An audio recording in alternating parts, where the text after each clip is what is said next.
What's up, Warrior? Welcome back to the Warrior Movement Podcast. Today, I have a question for you. Your business isn't truly successful until this happens. What do you think this is? I'm going to challenge you this today that warriors build legacy businesses that grow beyond themselves. I'm going to tell you exactly why that is, and more importantly, how to build that. So if that sounds like something interesting to you, be sure to subscribe to this on YouTube, Spotify, Apple, wherever that it is that you want to, and share this as well because this will transform your life. So when I first got started in my business career, I chose network marketing as my vehicle. I remember when I finally got my first nice checks. And I thought, for example, getting a comma in my weekly paycheck was amazing, or hitting a big promotion, or hitting a big title. And I'm like, man, I'm like high on life. This is amazing. This is the dream. But then what started to happen was I would get scared to take some time off. I get scared to take vacation because I knew that if I took some time off for vacation, my money would go down, my business would go down. And what happened was I had to change my standard and to change my definition of what success in business truly was. And we take a look at the big legacy businesses that are out there. A fun one is something like McDonald's. We can all agree McDonald's does not make the best hamburgers, and yet they've sold billions and billions of burgers out there. In fact, they are run, if you think about it, McDonald's is run by teenagers, by high schoolers.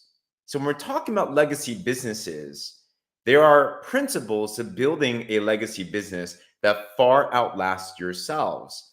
And we have to take and change this definition and also know what to be able to grow. So let me ask this question to you, Warrior.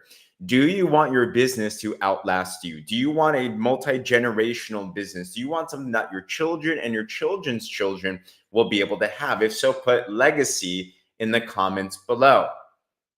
I'm going to ask us 3 questions today to ponder. And this won't be overnight, but if you change your idea of what success is in your business, then your direction will start to change. And I'll tell you, when I changed this, we just got back. We're still growing it there, but we were just on vacation for the last couple of weeks. We went to Australia, and our business didn't only just not slow down. Our business sped up, and we actually made more money in the last weeks that we were on vacation than we were not on vacation. So we're starting to kind of get some things, and you can do this as well too if you adopt these couple of things. So here's 3 questions to consider and to test yourselves with if you want to build a legacy business that far outlasts you. Okay, this is going to be some real questions. Answer these to yourself. Number 1, I want you to think for yourself. In your business, you have a certain purchase rate, a subscription rate. Maybe your customers, they buy every month. Maybe they buy every 3 months, 6 months, a year, whatever that it is. Think, what is your retention rate with your customers like? So in our business model, we sell health and wellness products. Every week, people reorder. Our customers reorder. So for us, Saturday is when these subscriptions go in. So every Saturday, I remember I used to look at this Saturday and it was like barely anything. I'm like, oh man, I'm kind of going from scratch again. But I use that as an indicator.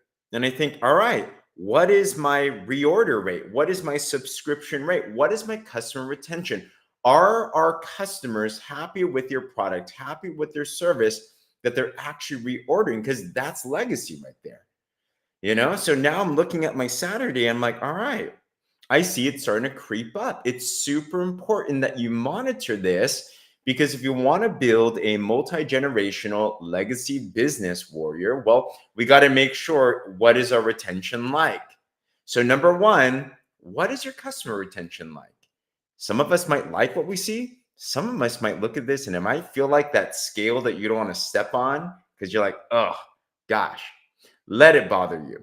Let it frustrate you because what frustrates you can set a new standard. Okay. Number 2 thing to consider is this. Your business systems. Are they personality driven or are they systems driven? You see, for a lot of small businesses, where it starts at is it starts with us having passion, us being charismatic, us being influential. And any single one of us, if we have a good idea, we have a good product, we have a good service, you're going to be able to influence your circle to a certain degree. So it's not going to be tough to buy something. Okay. All of us can make a sale to a certain circle. But if our businesses are only personality driven, and what I mean by that is this, is that if it's not you, will the business continue to grow? Okay. Monitor yourself. Is your business only based on who you are, your charisma, your personality, your way of doing things, or is it systems driven? Is it something, using the McDonald's example again, something that if you gave your handbook of how you ran your business, that you could train someone else to duplicate what you do and they would still get the same result? And to be honest, for a long time, my business was definitely only personality driven. I didn't have systems of operation. I didn't have protocols. I just did whatever worked at the time. I was just trying to get a paycheck, to be honest. I was just trying to make some sales. And it's okay to do that. It's okay to have innovation. It's okay to have your own character, your own personality. We need that. But if your baseline, if your foundation of how you run your business is not systems oriented, it's going to be practically impossible for your business to be a legacy business. I was speaking with one of our partners, and he said one of his favorite books was a book called The Spiderweb Effect. I think it's something named like that. And basically, there are some businesses that if they're too personality driven, it's like a spider web. If the spider leaves the web, it's gone. Apple is a good example. I'm sure we can all agree that Apple, when Steve Jobs was around, was a completely different vibe. There was innovation happening all the time. There was something different about it. And now Apple, it's kind of just here, it's stable. We still buy the stuff. I'm still an Apple person. Android people, I still love you, by the way, but come on. We got to get off of that green bubble. I know the blue bubble helps, okay? But it's a different company now. They're lacking innovation. They're lacking just something. It's just different. Why? Because Apple was really it was a personality driven company. It was Steve Jobs being like the hero. So if you want your business to be legacy driven, then think to yourselves, what are my systems? Do I have systems that I can teach someone to get a customer? Do I have systems on how to sustain that customer? Do I have systems on how to train the team? Systems for everything. Start to ponder these types of things, and it won't come overnight. But if you change the philosophy, you change your priorities, you're going to start to implement these things. Last thing to consider, if you want your business to be a legacy business, is how good are we at replacing ourselves? I learned from one of my mentors, and this was really challenging for me, still is challenging me for me to this day. But my mentor said this, is that right away, every single position that you're in, are you finding the next person to replace you? So think to yourself, everything in your business needs to be replaceable.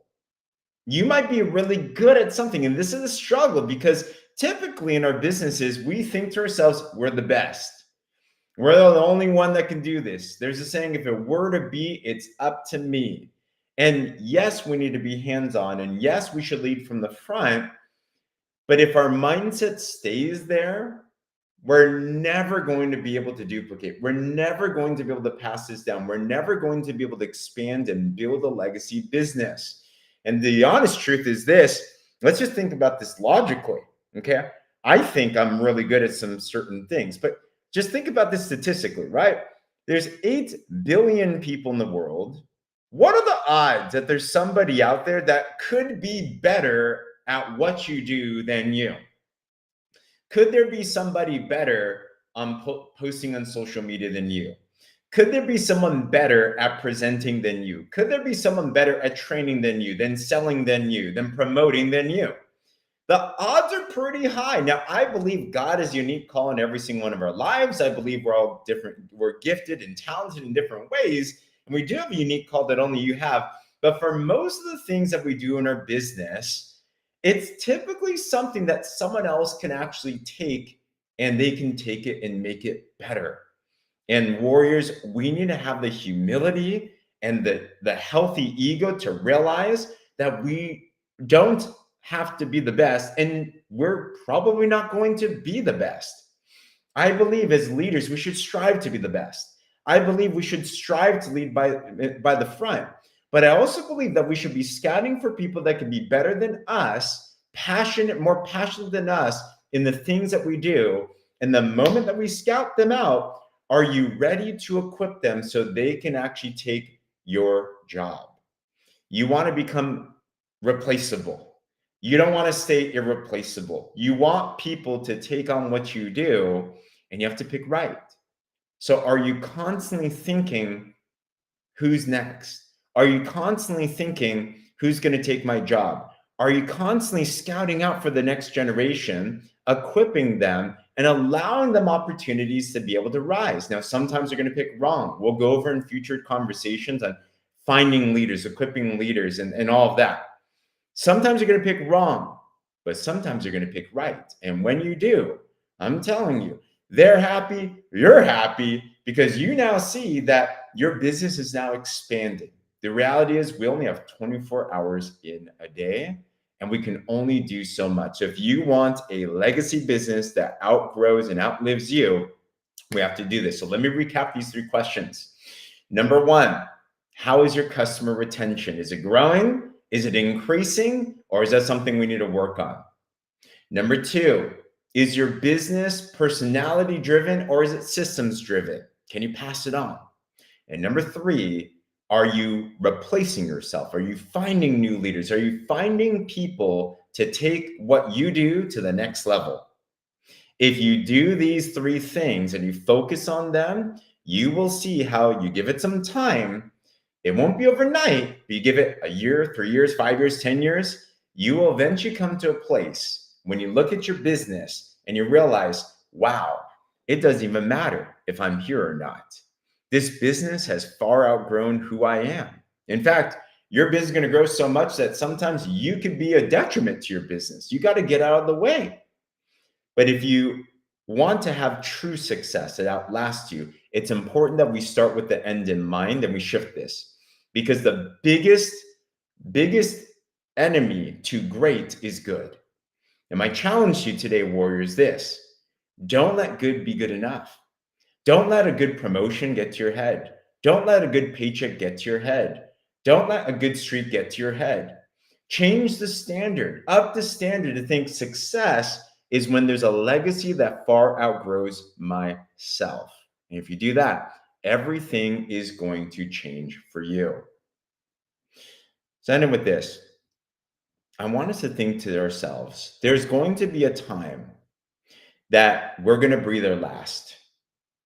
And I want us to think at that point, how are we going to look towards the things that we did on this side of eternity? Are we going to be one of those companies, one of those businesses that say, man, that was a good run, but it dies with me? Or are you going to have the pride? Are you going to have the excitement to know that you built something incredible that will far outlast you, that your children are benefiting from, that your children's children are benefiting from, that when you're in heaven, let's say we have an opportunity to look back down on earth, you can say, wow, we built something incredible. And here's the big secret. You know where your legacy really is? It's not necessarily your business. It's not your products. It's not your services. It's not your systems. You know where your legacy really, really is? Your legacy is in the people that you developed. Your legacy is in the people that you were able to invest into. People will far outlast any single structure that is made. So make your business about investing into others. Make your business about helping others succeed. And as you pour into others, you'll see how your name will live on for eternity through the lives of other people. So warrior, I'm curious, did this resonate with you? If you're willing to accept this challenge of building a legacy business, comment legacy below and really think about this. Change the mindset. Your results will change as you start to do that. And it's going to be so much more fun. So I hope this encouraged you. If it did, if you're not yet subscribed once again to this podcast, I drop daily stuff like this to help you to unleash your inner warrior, to win in your business and your life. Consider subscribing. Go to my YouTube, Apple, Spotify, pretty much anywhere that there's a podcast. And stay tuned. We're going to drop this plus a lot more stuff. And consider sharing this with someone else as well too, perhaps a teammate. Other than that, hope this was amazing. Warriors out.